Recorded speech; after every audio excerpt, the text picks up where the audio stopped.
I do think the first one was more brutal. That's for sure. Though at least there wasn't any slurs on this one, unlike the first one, which had the D slur.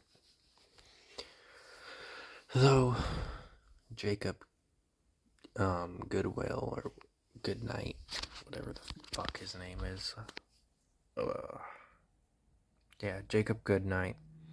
He's played by, the wrestler Kane.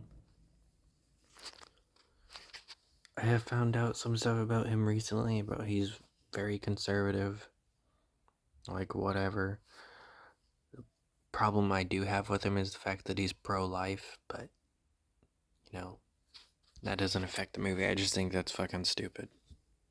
So I do want to mention that, now that I know that about him. Anyways, he definitely got way less brutal. They completely left out one of the main things of the first movie.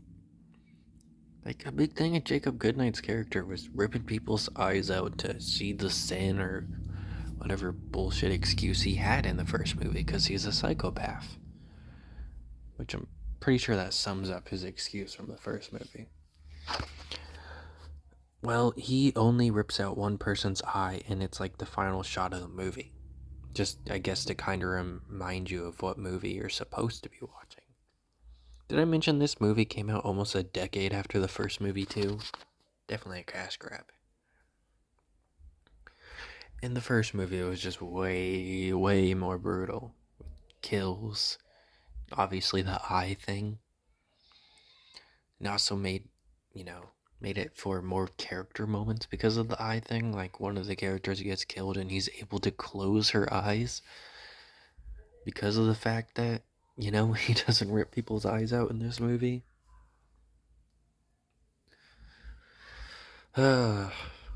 It's it's considered better than the first one for some reason by Rotten Tomatoes and by some fans, but I think it's just very mediocre. I mean, the setting, I guess, is kind of cool, but still not very good. They also have a scene that's like one of the Jason movies now that I've watched that recently, where two characters have sex by a body. Except this one is it's the woman doing it instead of the man. In the Jason movie, it was a man. Anyways, yeah, this movie just is very underwhelming compared to the first movie, and just not as gory. One character has a weapon that he doesn't really use. They make a big deal about him grabbing it, but he doesn't really use it. They try and at least keep up somewhat with the first movie by making him look, the way he does in this movie. Because as you can see in first movie, it was just Kane. It was just Kane. He had nothing. He was just a dude.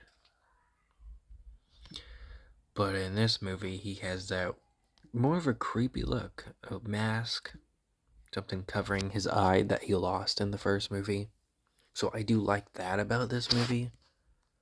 But other than his design, there is no improvements. Maybe some of the special effects are slightly better. But at the end of the day, it's not very good. And yeah, that's really about it.